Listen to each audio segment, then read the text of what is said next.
Hello dear students, how are you all. तो आज हम क्लास 10th का चैप्टर 3 स्टार्ट कर रहे हैं, मेटल्स एंड नॉन मेटल्स।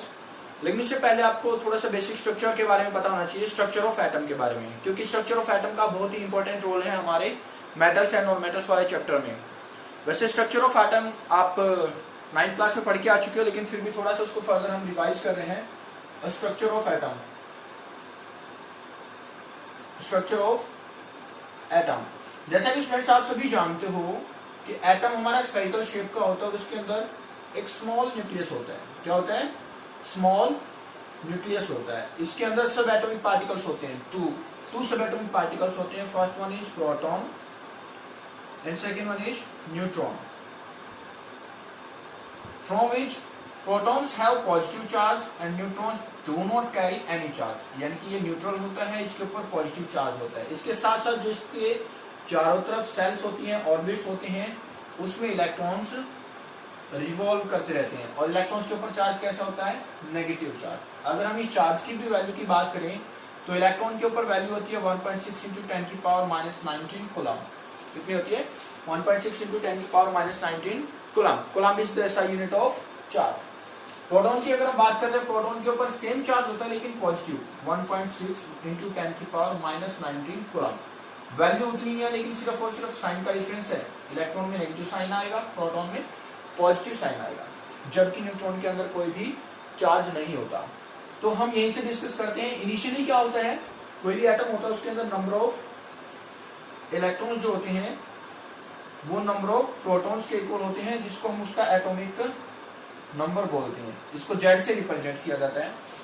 तो इसीलिए ही एटम के ऊपर कोई चार्ज नहीं होता, क्योंकि जितना नेगेटिव चार्ज था उतना ही पॉजिटिव चार्ज हो गया और total sum of charge is 0। अगर हम मान लेते हैं किसी भी एटम के अंदर 2 प्रोटॉन थे और 2 ही इलेक्ट्रॉन थे, अगर हम दोनों चार्ज को सम करते हैं तो टोटल चार्ज कितना आ गया?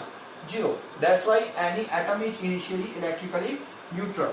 जबकि number of protons plus number of neutrons, ये किसी भी एटम के अंदर एटॉमिक मास बनाते हैं। इसको हम कैपिटल A से रिप्रेजेंट करते हैं, कैपिटल A से।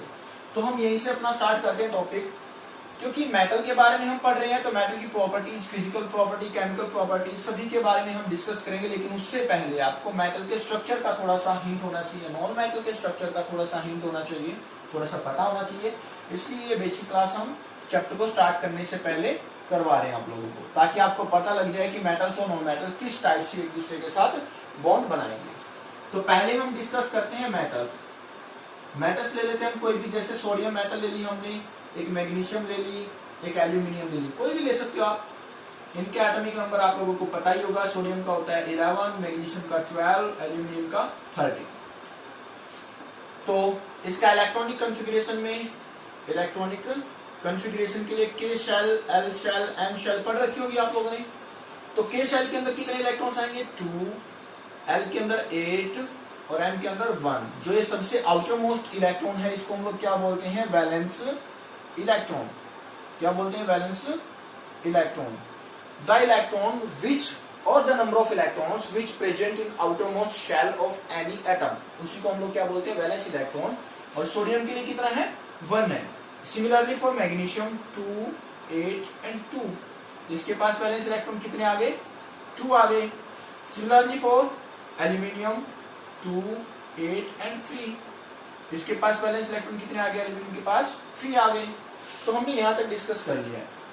अभी हम एक दो एग्जांपल नॉन मेटल के भी ले लेते हैं। नॉन मेटल्स, जैसे अगर हम एग्जांपल ले रहे हैं oxygen. Oxygen is a non metal whose atomic number is 8, whose atomic number is 8। तो हमने एक नॉन मेटल ले ली जिसका एटॉमिक नंबर 8 होता है, उसका नाम क्या है? ऑक्सीजन।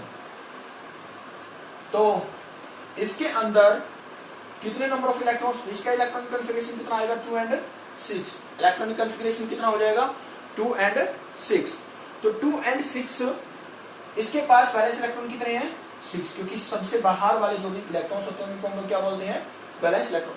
बच्चों वीडियो क्लियर है ना? हाँ ठीक है, सही है। तो इसके पास वैलेंस इलेक्ट्रॉन कितने हैं? 6 valence electron are present in oxygen. आगे हम फिर से कोई भी एग्जांपल ले लेते हैं। एक और, जैसे क्लोरीन ले लिया। क्लोरीन का एटॉमिक नंबर कितना होता है? 17, 2, 8 एंड 7। इसके पास वैलेंस इलेक्ट्रॉन कितने आ गए? 7 आ गए। ठीक है ना? तो कोई भी एलिमेंट होता है, कोई भी एटम होता है, वो अपना ऑक्टेट कंप्लीट करने की कोशिश करता है। Any atom will try to complete its octet.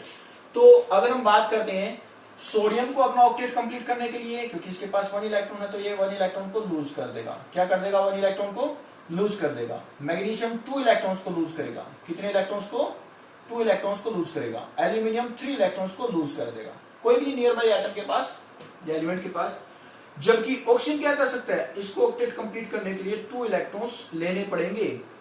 It will gain, यानी कि एक्सेप्ट करेगा।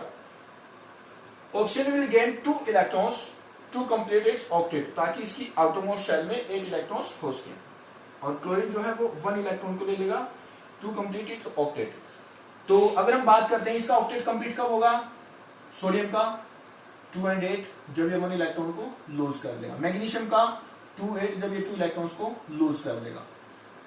एल्यूमिनियम का 2 और 8 जब ये 3 इलेक्ट्रॉन्स को लूज कर देगा। वाइल फॉर ऑक्सीजन, ऑक्सीजन के लिए क्या होगा भाई? जब ये 2 इलेक्ट्रॉन्स को गेन कर लेगा, 2 और 8 बन गया।